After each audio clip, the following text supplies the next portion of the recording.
नमस्कार, मैं सतीश कुमार मिश्रा आप सबों का एक बार फिर से स्वागत करता हूं कॉम्पिटिटिव इंग्लिश ट्यूटोरियल के यूट्यूब चैनल पर। और आज मैं आप सबके बीच में उपस्थित हूं लेसन नंबर 13 और प्रोनाउन का अगला काइंड यानी तीसरा काइंड डिमॉन्स्ट्रेटिव प्रोनाउन को लेकर।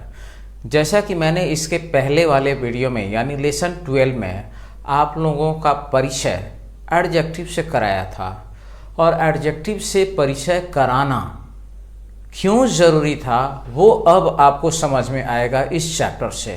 तो वीडियो के अंत तक बने रहिएगा, बहुत ही महत्वपूर्ण वीडियो होने वाला है। वीडियो ज़्यादा लंबा नहीं होगा, वीडियो छोटा होगा। मैंने तय किया है कि एक एक काइंड में 10-15 मिनट में एक एक काइंड को मैं इलस्ट्रेट करूँगा। भले नंबर ऑफ वीडियोज़ थोड़ा सा ज़्यादा होगा, वो ठीक है, आप भी सहूलियत से देख करके समझ पाएंगे, कॉन्सेप्ट भी क्लियर होगा और आगे आप बेहतर तरीके से स्टडी का मज़ा ले पाएंगे। तो वीडियो के अंत तक बने रहिएगा। आज हम लोग पढ़ेंगे डिमॉन्स्ट्रेटिव प्रोनाउन। और मैंने बताया था एडजेक्टिव से जब मैं परिचय कर रहा था कि एडजेक्टिव के 4 ऐसे काइंड हैं जिनका नाम प्रोनाउन में भी है और एडजेक्टिव में है। यानी डिमॉन्स्ट्रेटिव प्रोनाउन अगर हम आज पढ़ने जा रहे हैं तो इसी के साथ साथ डिमॉन्स्ट्रेटिव एडजेक्टिव भी पढ़ेंगे। अगर हम पोसेसिव प्रोनाउन पढ़ेंगे तो पोसेसिव एडजेक्टिव भी पढ़ेंगे। यदि हमें इंटेरोगेटिव प्रोनाउन पढ़ना होगा तो हम इंटेरोगेटिव एडजेक्टिव भी साथ साथ पढ़ेंगे। और यदि डिस्ट्रीब्यूटिव प्रोनाउन पढ़ा तो डिस्ट्रीब्यूटिव एडजेक्टिव भी उसी के साथ पढ़ लेंगे। ये दोनों चीज़ के यूज का अंतर एक बार आप समझ लेंगे तो आपको आगे कन्फ्यूजन नहीं रहेगा। फिर जो चैप्टर बचेगा प्रोनाउन का वो केवल प्रोनाउन में होगा और जो एडजेक्टिव का बचेगा उसको हम एडजेक्टिव में करेंगे। तो इसलिए अब हम शुरू करते हैं वीडियो को। और आप जैसा कि देख पा रहे हैं लेसन 13 यहाँ पर है। डिमॉन्स्ट्रेटिव प्रोनाउन ये कौन कौन से होते हैं, तो डिमॉन्स्ट्रेटिव प्रोनाउन के कुछ एग्जांपल्स मैंने यहाँ पर दिए हैं। This, that, these, those, such, same, one, once, none. अभी हम लोग दिस से लेकर के और सेम तक का एग्जाम्पल इसमें समझेंगे और इसको समझने के बाद नेक्स्ट एग्जाम्पल में मैं आपको वन, वंस और नन के बारे में भी समझाऊंगा। अब हम जानते हैं इसके यूज के बारे में।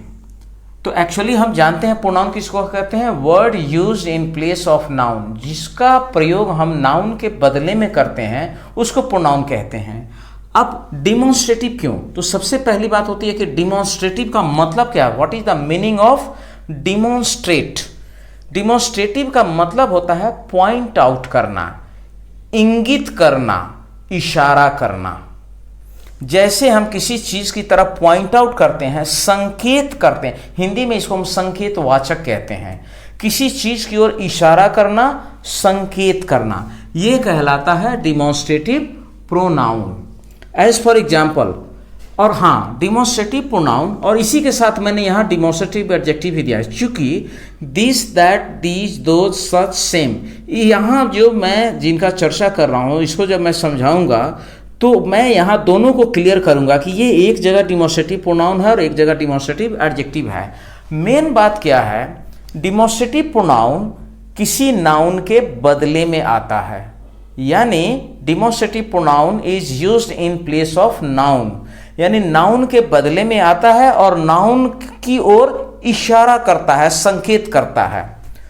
और साथ ही तो जब ये नाउन के बदले में आए और नाउन की ओर इशारा करे तो ये प्रोनाउन के रूप में होगा। और जब ये नाउन या प्रोनाउन को क्वालिफाई करने का काम करे तो यह एडजेक्टिव होता है। और इसी को हम यूज के माध्यम से अभी समझने वाले हैं, प्रयोग के आधार पर कि ये कैसे डिमॉन्स्ट्रेटिव प्रोनाउन है और क्यों यही सेम वर्ड एक जगह डिमॉन्स्ट्रेटिव एडजेक्टिव हो जाएगा। तो मैंने पहले भी जैसा कि बताया था आप सबों को कि डिमॉन्स्ट्रेटिव प्रोनाउन जो होता है ना, ये demonstrative adjective goes with a noun, वो नाउन के साथ जाता है और डिमॉन्स्ट्रेटिव प्रोनाउन नाउन के बदले में प्रयोग किया जाता है। तो मैं आपको यहां पर समझाने वाला हूं अभी। जैसे आप देखिए दिस, दैट, दीज, दोज, सच और ही। मैं अभी यहां पर बता रहा हूं दिस, ये कह रहा है दिस इज ए पेन। तो ये दिस किसके बदले में आया है, ये दिस इसी पेन, एक तो इस पेन की तरफ इशारा कर रहा है यह एक कलम है। तो जो यह शब्द का हम इशारा कर रहे हैं ना, चूंकि ये नजदीक है, दिस का प्रयोग नियरनेस शो करने के लिए यानी नजदीकी बताने के लिए होता है, सिंगुलर नंबर में, एक वचन में। और दैट का प्रयोग जो दूरी हो, अगर मेरे पास कोई चीज, मेरे हाथ में ये कलम है, दिस इज ए पेन कहेंगे, इसी कलम को मैं थोड़ी दूरी पर फेंक दूं, वहां फेंक दूं और कहूं वह, तो जैसे ही दूरी होगी तो उसके लिए हम यह का प्रयोग नहीं करके वह का करते हैं, तो उसके लिए हम दैट का प्रयोग करेंगे। और ये प्रयोग हम सिंगुलर नंबर में करते हैं। और इसी दिस का प्लूरल होता है दीज, और दैट का प्लूरल होता है दोज। तो दिस दैट का प्रयोग सिंगुलर नंबर में, दीज दोज का प्रयोग प्लूरल नंबर में होता है। साथ साथ दिस से नजदीकी का बोध होता है और दैट से दूरी का बोध होता है। नजदीक का कोई चीज अगर सिंगुलर नंबर में है तो उसको इंगित करने के लिए दिस का प्रयोग करेंगे। दूरी पर अगर कोई चीज है और सिंगुलर नंबर में है तो उसको इंगित करने के लिए दैट का प्रयोग करेंगे। उसी तरीके से नजदीक में कोई चीज है और अगर वह प्लूरल नंबर में है, एक से अधिक है, तो दीज का प्रयोग करेंगे। और यदि दूरी पर है और प्लूरल नंबर में है तो उसके लिए हम दोज का प्रयोग करेंगे। तो आप समझ गए कि दिस का प्लूरल दीज होता है और दैट का प्लूरल दोज होता है।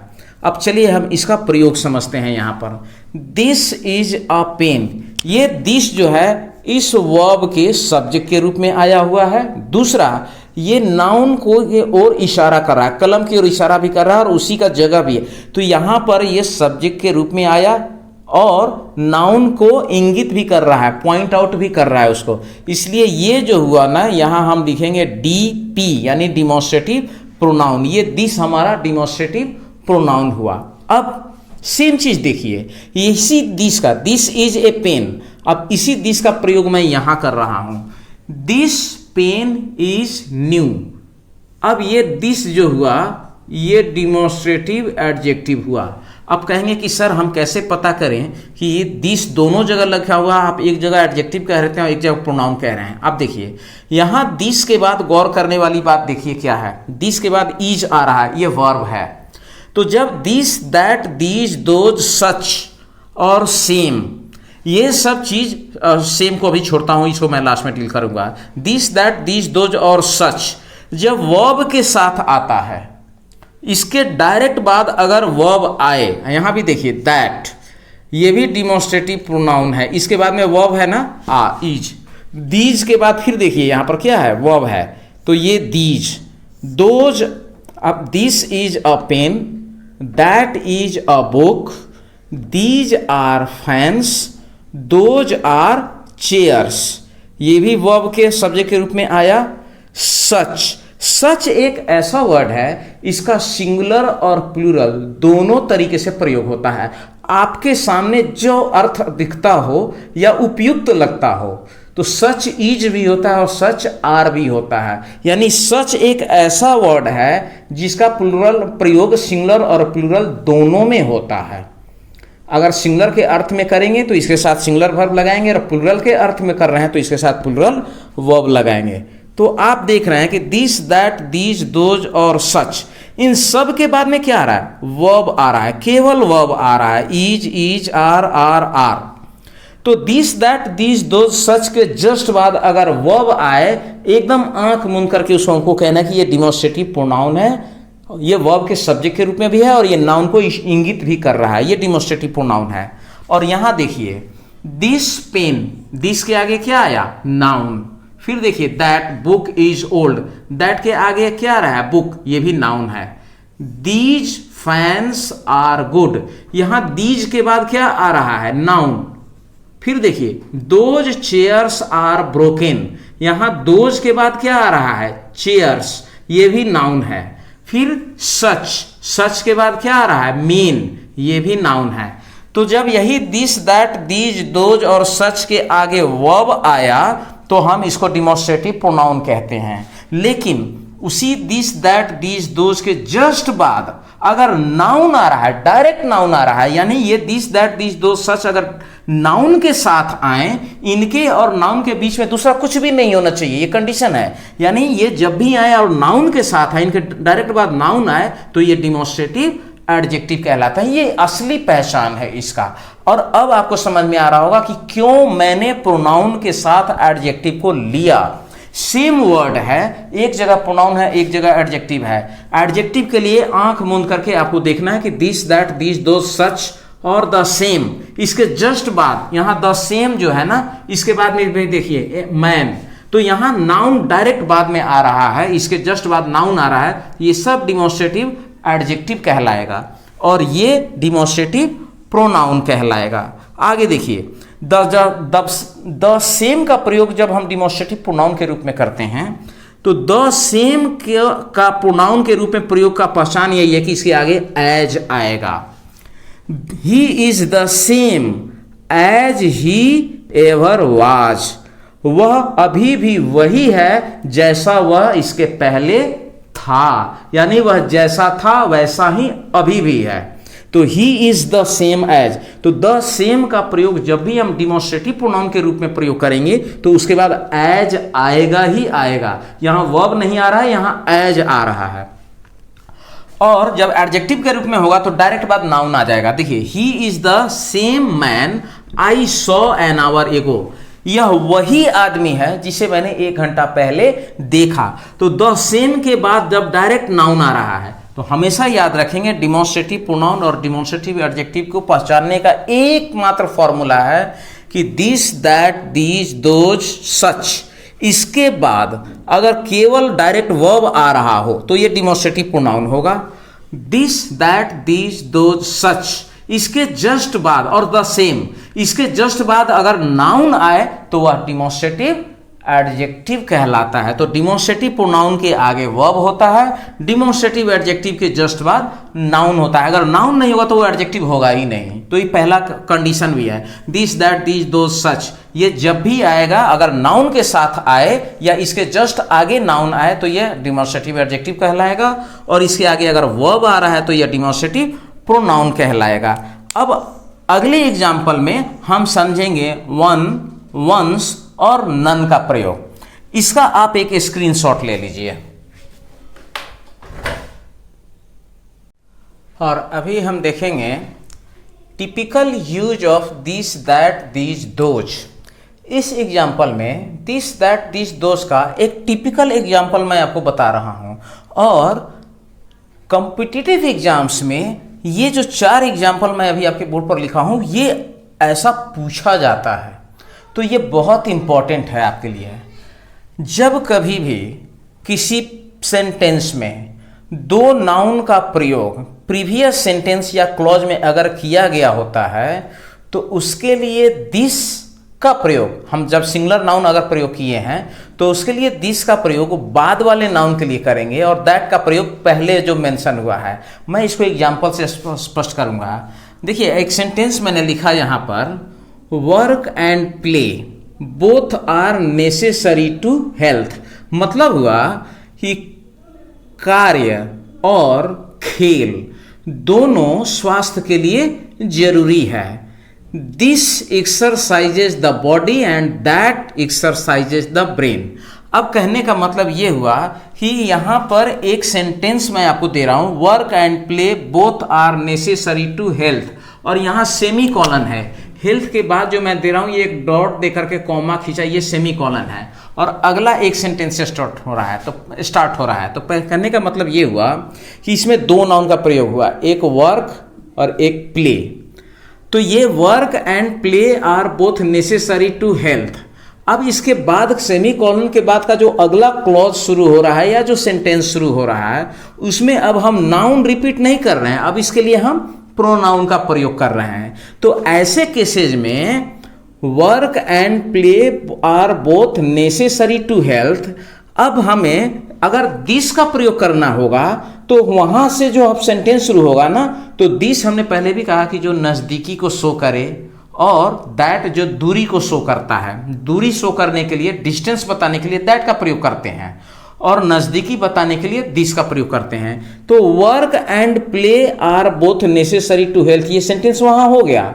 अब इन नाउन के लिए अगर हमको दिस और दैट लगाना होगा तो दिस, अब चूंकि इस सेंटेंस से जब शुरू करेंगे ना तो वहां अगर हम, चूंकि वहां जगह कम है इसलिए मैं वो चीज यहां लिख रहा हूं, तो वहां आप देखिए कि अगर मैं वहां प्रयोग करूंगा तो वहां जिसके लिए मैं प्रोनाउन प्रयोग करूंगा ना तो दिस अगर लगाना होगा तो मैं दैट के लिए, प्ले के लिए लगाऊंगा, क्योंकि प्ले उस वर्ड के नजदीक है और दैट वर्क के लिए, यानी जो बाद में मेंशन है उसके लिए दिस लगेगा और जो पहले मेंशन है उसके लिए that. As for example, work and play are both necessary to health. अब मुझे इस नाउन को हटा देना है और इसके लिए प्रोनाउन का प्रयोग करना है दिस और दैट। तो मैं दिस किसके लिए लगाऊंगा, ये जो बाद वाला मेंशन है ना, इसके लिए दिस, क्योंकि दिस के नजदीक ये पड़ रहा है। दिस मतलब ये दिस किसको हटा रहा है, सब्स्टिट्यूट कर रहा है प्ले को, या इसको मैंने ब्रैकेट में इक्वल टू लिखा है, यानी work and play both are necessary to health. Play exercises the body. स्वाभाविक सी बात है कि हम खेलेंगे तो हमारे शरीर को एक्सरसाइज कौन देता है, खेल देता है। तो हमने यहां पर ब्रैकेट के अंदर में लिखा, इस प्ले को अगर सब्स्टिट्यूट करना होगा, हटाना होगा, तो इसके लिए जो प्रोनाउन लगेगा वो दिस लगेगा। Exercise the body and that. That किसको किसके सब्स्टिट्यूशन में आया है, वर्क के बदले में आया है, ये वर्क। तो वर्क ब्रैकेट के अंदर मैंने रखा यहां पर work is equal to work. That जो है ये वर्क के सब्स्टिट्यूट में आया है, दैट एक्सरसाइजेज द ब्रेन। ये सिंगुलर में हुआ। इसका एक एग्जांपल और मैं दे रहा हूं प्लूरल के रूप में, काउज एंड हॉर्सेज। यहां वर्क एंड प्ले ये सिंगुलर नाउन था, तो इसको रिप्लेस किया हमने दिस और दैट से। हमेशा याद रखिए, आने में ये नंबर 1 हुआ और ये नंबर 2 हुआ, लेकिन जब इसके लिए दिस दैट प्रयोग करेंगे ना, तो हमेशा याद रखिए कि दिस दूसरे नंबर वाले के लिए प्रयोग करेंगे और दैट पहले नंबर वाले के लिए प्रयोग करेंगे। जब दैट का प्रयोग करेंगे इसका मतलब है कि ये बाद वाला। तो यहां दिस और दैट हुआ ना, तो इस दिस के नजदीक ये पड़ेगा और दैट दूरी को शो करता है, तो ये दूरी पर आ गया यहां। Cows and horses are both useful animals. ये एक सेंटेंस हुआ, इसमें 2 नाउन प्रयोग किया गया, काउज और हॉर्सेज। अब इसके लिए जब हमको प्रोनाउन से इसको रिप्लेस करना पड़ेगा नेक्स्ट सेंटेंस में, तो जो हम दीज लिखेंगे ना, वो दीज किसके लिए आएगा, ये दूसरे नंबर के लिए। यहां पहले वाला जो था, पहले वाले सेंटेंस में सिंगुलर था तो इसके लिए दिस लगाए थे, ये प्लूरल है तो इसके लिए दीज लगेगा, और ये जो 1 नंबर हुआ इसके लिए दोज लगेगा। एग्जाम्पल में देखिए, यहीं पर सेमी कॉलन दे करके मैं दीज, दीज किसके लिए आया, हॉर्सेज के लिए, और हॉर्सेज यहां बाद में आया है। और चूंकि ये नजदीकी शो करेगा तो ये दिस से दीज के नजदीक ये दिखा रहा है। दोनों का अगर हम दूरी वहां से नापें तो इसके नजदीक ये पड़ेगा, यानी दीज सेकंड वाले के लिए प्रयोग किया जाएगा। These carry us from one place to another. ऐसे भी काऊ और हॉर्सेस की जब बात मैं कर रहा हूं तो सेंस को समझिए कि काऊ और हॉर्स में एक जगह से दूसरी जगह हमें कौन ले जाता है, हॉर्स ले जाता है, और ये जो हम वर्ड वहां प्रयोग करने जा रहे हैं उसके नजदीक है, तो इसके लिए दीज का प्रयोग किया गया। These carry us from one place to another and those give us milk. वैसे भी अगर हम सेंटेंस पढ़ें कि गिव अस मिल्क, तो कौन देगा दोनों में से, हम गाय के दूध का प्रयोग करते हैं, दोज। तो ये दीज दैट दीज दोज का ये टिपिकल यूज हुआ। और एक और है दूसरा प्रयोग, द क्लाइमेट। एक ही वाक्य में सिंगुलर नाउन हो या प्लूरल हो, उसके लिए दैट और दोज का प्रयोग।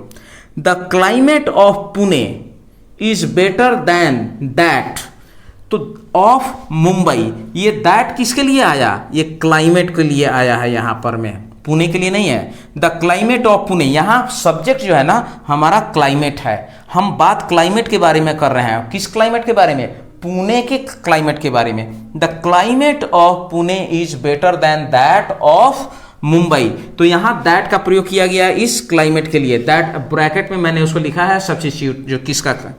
द स्ट्रीट्स, ये प्लूरल नाउन है। The streets of Delhi are wider than dash of Mumbai. आपको ब्रैकेट में वहां देता है भरने के लिए एग्जामिनेशन में, दीज और दोज कर देगा, आपको क्या लिखना है, तो वहां दोज लिखेंगे। The streets of Delhi are wider than those of Mumbai, ये दोज जो है ना ये स्ट्रीट्स के लिए प्रयोग किया गया है। तो अब आपने देखा कि प्रोनाउन कैसे नाउन के बदले में प्रयोग किया जाता है और इसका टिपिकल यूज है। आप ये एक मिसलेनियस यूज है, इसको समझना चाहिए, तो इसका एक स्क्रीनशॉट ले लीजिए। और जब एंटीसीडेंट, देखिए जब नाउन प्रोनाउन का प्रयोग डिमॉन्स्ट्रेटिव प्रोनाउन में खास तौर से जिस नाउन के बदले में उसका प्रयोग किया जाता है ना, उस नाउन को उसका एंटीसीडेंट कहा जाता है। तो जब वाक्य में एंटीसीडेंट सिंगुलर होता है तो उसके लिए वन, और प्लुरल हो तो वंस का प्रयोग करते हैं, और अगर ना हो तो नन का प्रयोग करते हैं। हम आपको एक और चीज इसमें बहुत सुंदर बताने वाले हैं। नन के लिए जो तीसरा है, इसमें मैं मिस कर गया उसको,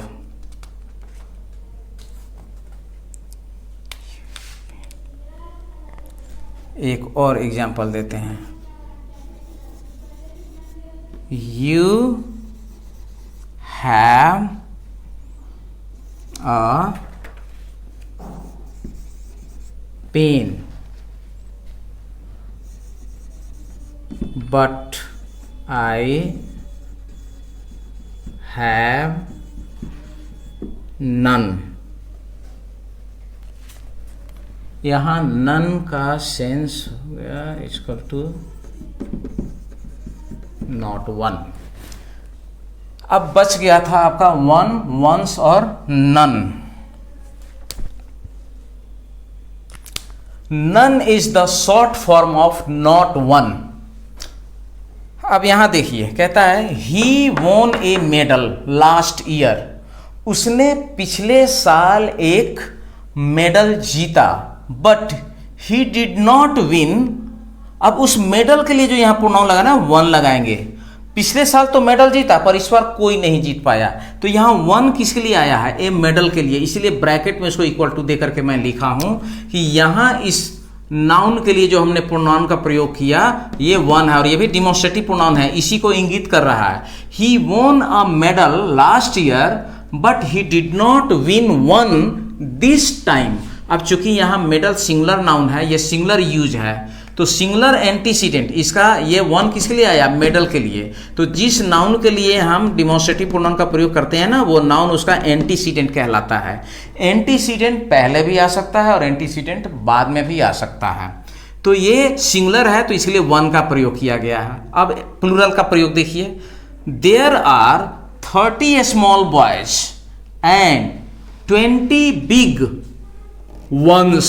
वंस ये बॉयज जो है ना, इसी बॉयज के लिए हमने हम वंस, तो ये प्लुरल नाउन है तो इसके लिए प्लुरल, तो वन सिंगुलर के लिए प्रयोग किया जाता है और वंस प्लुरल के लिए।